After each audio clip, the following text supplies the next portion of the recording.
when shall we say the prayer? 8:30 will be all right? Yes.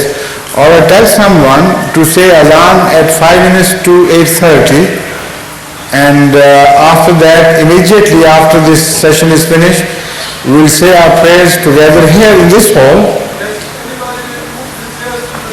Everybody should remove his chairs to the walls.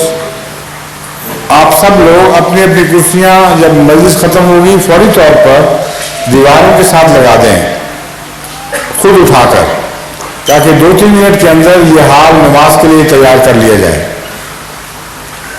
So at 5 minutes to 8:30, that is 8:25, somebody should say the azan, and when they hear the azan, that is what they should do. Okay? Right. اب بتاؤ جلدی سے سوال کریں. حضور یہ پوری دنیا ایک نہیں ہے.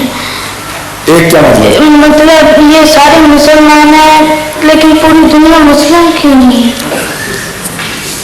اس لیے کہ ان کے مختلف مذاہب دنیا میں آئے ہیں، ہر ایک اپنے مذہب کے مطابق بچپن سے ہی کچھ باتیں سوچتا ہوا بڑا ہو گیا ہے. اس کو جب تک یہ سمجھا نہ دیا جائے کہ تم غلط ہو فلاں صحیح ہے، وہ کیسے خود بخود مسلمان ہو جائے گا. اس لیے اسلام پھیلانا دنیا میں کوئی آسان کام نہیں ہے. اس کے لیے مختلف مذاہب کا مطالعہ کرنا چاہیے، اسلام کے حق میں دلیلیں سوچنی چاہیے. تبھی تو میں نے 5000 واقف نو مانگے تھے. واقفین نو 5000 کس لیے مانگے تھے؟ اس لیے کہ دنیا بھاری تعداد میں اسلام سے ناواقف پڑی ہوئی ہے. ہمارے پاس بڑی بھاری فوج تیار ہونی چاہیے اور سمجھا کر بات ہوگی. یوں ہی کہہ دینے سے تو نہیں ہوگا کہ تمہارا مذہب سچا ہے. تم اپنے ساتھیوں کو کہہ کے دیکھو نا کہ میرا مذہب سچا ہے، وہ سنیں گی نہیں تمہاری بات. تو تمہیں فوراً سمجھ آ جانی چاہیے کہ جب تک بڑے طاقتور دلائل سے اور غالب آنے والی جس کو کہتے ہیں نا ایسے غالب آنے والی تعلیم ہو کہ جو دلوں میں ڈوبے اور دلائل ایسے مضبوط ہوں کہ جن کا جواب نہ ہو، ان کے بغیر تو اسلام نہیں پھیلے گا. تو تمہیں خود اپنی تربیت کرنی پڑے گی، اپنے ماحول کی کرنی پڑے گی. بڑی لمبی جد و جہد ہے، لیکن یہ وعدہ ہے خدا تعالیٰ کا کہ بالآخر انشاءاللہ جماعت احمدیہ کی وساطت سے اسلام دنیا کا غالب مذہب بن جائے گا. اس وقت بھی ہر ایک مسلمان نہیں ہوگا، اس وقت بھی عیسائی باقی رہیں گے، اس وقت بھی یہودی باقی رہیں گے، اس وقت بھی ہندو باقی رہیں گے. یہ تصور ہی غلط ہے کہ ایک ہی مذہب ہوگا اور کوئی نہیں ہوگا. جب حضرت مسیح موعود علیہ السلام کی یہ عبارت آپ پڑھتے ہیں کہ ایک ہی مذہب ہوگا اسلام، تو یہ ایک فصاح و فصیح و بلیغ کلام ہے جس کا یہ مطلب نہیں ہے کہ اور کچھ رہے گا ہی نہیں. مطلب ہے کہ قابل ذکر مذہب ایک ہوگا، شان کا مذہب ایک ہوگا، باقی اس کے مقابلے پر بے حیثیت سے ہو جائیں گے. سمجھ گئے ہیں آپ بات؟ اس کے لیے بڑی محنت کرنی ہے، آپ تیاری کریں. ہاں شکریہ. اگلا سوال. السلام علیکم حضور. حضور میرا سوال ہے، اللہ نے بھوک اور پیاس کیوں بنایا؟ کیا ہوا؟ بھوک اور پیاس کیوں بنائے؟ بھوک اور پیاس کیوں بنائے ہیں؟ جی. تمہاری بھوک مر جائے تو تمہیں مزہ آئے گا؟ ابھی مری تو نہیں. کبھی شکر کرو. اگر بھوک مر جائے اور پیاس بھی نہ ہو تو انسان کھانے پینے سے بیزار ہو جاتا ہے. جن ماؤں کے بچوں کو یہ بیماری ہو وہ تو روتی پھرتی ہیں، حکیموں کے پاس پہنچتی ہیں، کہتی ہیں ہمارا بچہ کھاتا ہی کچھ نہیں. کیونکہ بھوک سے اور پیاس سے لذت پیدا ہوتی ہے. لذت نہ ہو تو آدمی وہ کام ہی نہیں کرتا. باوجود اس علم کے کہ میرے لیے کھانا ضروری ہے، جن بچوں کو بھوک اور پیاس نہ ہو ان کو آپ بے شک کوشش کر کے دیکھیں وہ نہیں کھاتے. ان کو ضرورت ہے مفت میں منہ ماریں اور مصیبت کریں. تو اللہ تعالیٰ نے بھوک اور پیاس نعمتیں بنائی ہیں. جتنی بھوک زیادہ ہوگی اتنا مزہ چمکے گا، جتنی پیاس زیادہ ہوگی اتنی زیادہ لذت آئے گی پانی پینے میں. اور لذت ہے جس کی خاطر انسان یہ اپنے غذا کا خیال رکھتا ہے. بعض دفعہ درمیانی بھوک ہو اور کھانا بدمزہ ہو تو پھر بھی لوگ چھوڑ دیتے ہیں. دیکھا نا آپ نے کبھی؟ آپ نے کبھی کھانا چھوڑا ہے گھر میں؟